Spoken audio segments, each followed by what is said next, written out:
देखिए, नौवां था जिसमें आपने श्री कृष्ण के द्वारा राधा की सुंदरता, उसकी रूप छवि, उसका गुणों का बखान। और जब आदमी के अंदर गुण होते हैं तो वो मीठी लगती है, अच्छी लगती है। जिसके सामने चंद्रमा को भी छपाकर जो छाछ के समान दिखाया है, अमृत है, पृथ्वी है, उसको भी सीटी दिखाया है। तो बताओ कि जिसका मन दूध के समान है, दही के समान है, जीवन दूध के समान है, तो फिर मन से अच्छी है तो अच्छी है। तो राधा की प्रशंसा की है उन्होंने। और जब इस तरह के गुणवान है, गुणशील है कोई भी नायिका, तो सीधी बात है नायक उसका वर्णन बड़ा ही में करता है। तो देखिए अब आगे क्या दिया है। यहाँ ऊपर नौवां जो पढ़ा था उसमें श्री कृष्ण ने राधा की सुंदरता, उसका बखान और उसका पवित्र रूप सामने पेश किया था। लेकिन अब इसमें राधा के वियोग को दिखाया है। और वो कैसे दिखाया है कि राधा रानी किससे प्रेम करती है? कृष्ण से प्रेम करती है। और कृष्ण तो नहीं है, लेकिन ये बसंत जब आता है तो बसंत में क्या होता है? बसंत जब आता है तो बसंत जो है ना, वो क्या है, जो बेल है, जो पेड़ है, उनमें नव पल्लव फूल विकसित हो जाते हैं। और नव पल्लव फूल विकसित होते हैं तो उनमें कोयल, मोर, पपैया बोलते हैं। तो मोर पपैया बोलते हैं तो नायिका की कलीजे में भी दुख होता है, क्योंकि जब जब वो अपने प्रियतम को याद करते हैं, कूकते हैं, तो वो फिर अपने को क्या याद आता है? उसको उसका प्रियतम याद आता है। इसलिए उनकी क्या बोला है कि अब ऐसे लगता है कि जैसे मेरे प्राण ही निकल जाएंगे, क्योंकि अब उसने क्या चीज़ दिखाई है। देखिए इसमें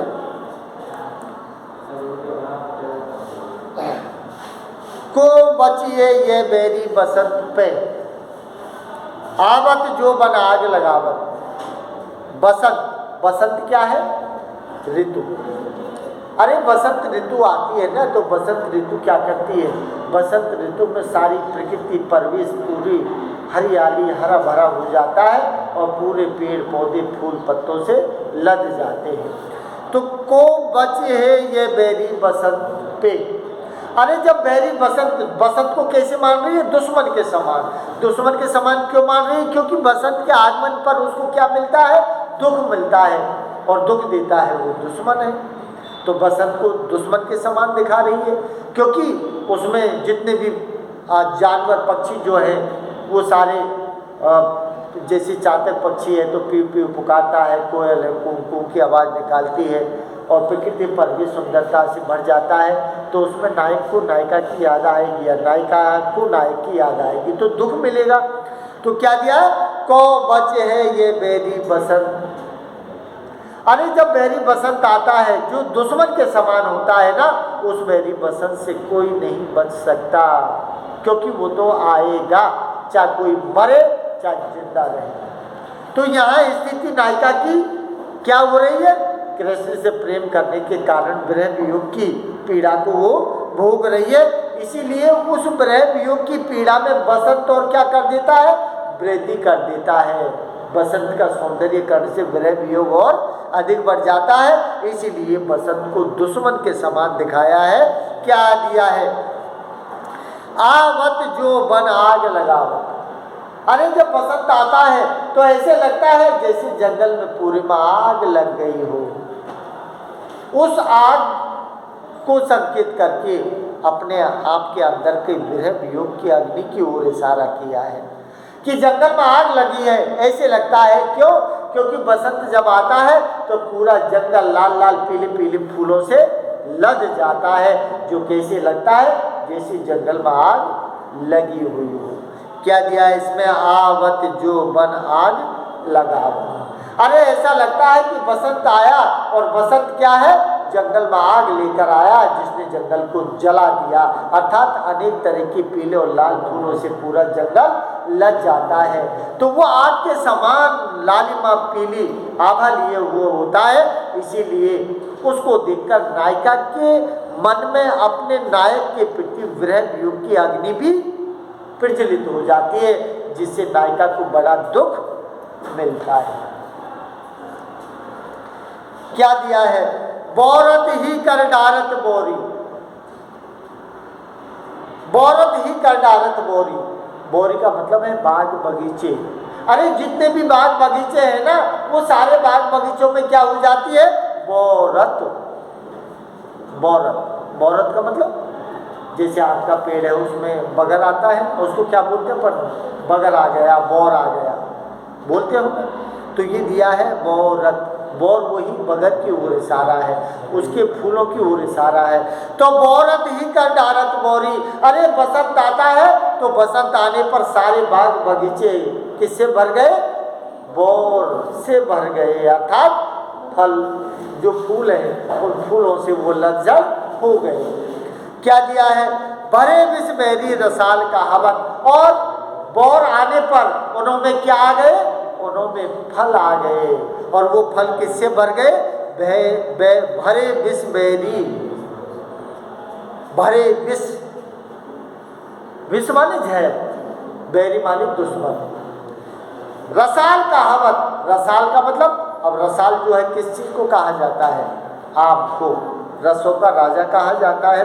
तो रसाल शब्द आया है। और आगे आया था बोरी, बौरत। तो बोरी, बौरत का मतलब बोरी माने बगीचियाँ हैं, और बगीचियों में क्या है? बौरत। आम के पेड़ बौरा गए हैं, बगर आ गया है। कब? जब बसंत आता है तब। और उसमें क्या आ गए?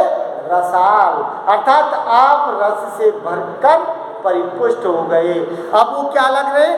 भरे विष बेरी। अरे बसंत के कारण उनमें रस भर गया, लेकिन वो रस युक्त आम हमको दुश्मन के समान लगते हैं। क्या दिया है? होत करे जन के किरचे, होत करे जन के किरचे। करेजन का मतलब है हृदय, और किरचे का मतलब है टुकड़े टुकड़े हो जाना। कि टुकड़े हो गए किसके? हृदय के। क्या क्या? होत करेजन के किरचे। कवि देव, कवि देव, कवि देव कहता है कि नायिका राधा ये कहती है कि आप बसंत के आगमन पर तो मेरे हृदय के टुकड़े टुकड़े हो गए, क्योंकि विरह वियोग में बहुत अत्यधिक पीड़ा मिलती है। अब क्यों हुए हैं हृदय के टुकड़े टुकड़े, क्यों हुए हैं? उसका आगे कारण क्या दिया है? जू कोकिल बैन सुनावत। जू कोकिल, जू जैसे, कोकिल माने कोयल, बैन सुनावत, बैन माने वाणी, सुनावत माने सुना। अरे जैसी कोयल मीठी वाणी बोलती है बगीचों में बैठकर, कुहू कुहू की आवाज निकालती है, तो मुझे मेरा प्रियतम याद आता है। इसीलिए मेरे कलेजे के ऐसे लगती है कि जैसे मेरे कलेजे के टूक टूक होने वाले हैं, क्योंकि कलेजे में टूक टूक होने का संकेत क्या दिया है? कि भाई प्रियतम की याद आना। क्या दिया है? वीर किसो बल वीर बिना उड़ जाएंगे प्राण अभीर उड़ावत। वीर किसो, वीर किसो। अब वीर, वीर किसे कहते हैं? वीर किसो। अब वीर जो दिया है, वीर माने भाई होता है, वीरा बोलते हैं अपन। वीर, वीर किसो बल वीर बिना, बल वीर बिना। अब देखो बलवीर बिना, बलवीर किसका संकेत है? बलवीर, अरे बलवीर संकेत है बलराम का। अरे बलराम के भाई के बिना, बलराम का भाई कौन है? बलराम का भाई जगराम नहीं है, समझ लो। बलराम का भाई कृष्ण है और बलराम का भाई जगराम भी है, समझ लो आप। क्या दिया है? इसमें दिया है कि वीर की 100 बलवीर बिना। अरे वीर की 100, अब वैसे तो वीर की 100 खाएंगे तो भाई सीधी बात है कि भाई की 100 बन, वीर की 100 बलवीर बिना। अरे मैं सौगंध खाती हूँ भाई की, अगर बलवीर बिना। अब ये बलवीर जो है ना, बलवीर का मतलब है बलराम का भाई वीर, जो कौन है? कृष्ण है। बिना उड़ जाएंगे, क्या दिया है? बिना उड़ जाएंगे प्राण अभी उड़ावत। अरे बलवीर के बिना मेरे प्राण उड़ जाएंगे। बलवीर का भाई जो कृष्ण है ना, उसके बिना मेरे प्राण उड़ जाएंगे। क्या दिया? प्राण अभीर उड़ावत। अभीर, अभीर का मतलब होता है गुलाल। अबीर का मतलब क्या होता है? गुलाल उड़ावत। अरे जैसे गुलाल उड़ाई जाती है, उड़कर वो दूसरी ओर चली जाती है ना, उसी तरह से बलवीर के भाई के बिना मेरे प्राण, अर्थात बलवीर का भाई कौन है? कृष्ण, जिससे मैं प्रेम करती हूँ ना, अगर वो नहीं आया तो मेरे प्राण एक गुलाल की तरह उड़कर चले जाएंगे, अर्थात मैं मर जाऊंगी। इस तरह से राधा ने अपने प्रेम के विरह वियोग, पहले कृष्ण ने उसको अधिक अच्छा दिखाया है, लेकिन यहाँ तो राधा बिल्कुल ही मरने को परस तैयार है। अब वो बचेगी कि नहीं बचेगी ये तो कृष्ण जाने, राधा जाने है। तो इस तरह से राधा के विरह वियोग की स्थिति का चित्रण उन्होंने किया है।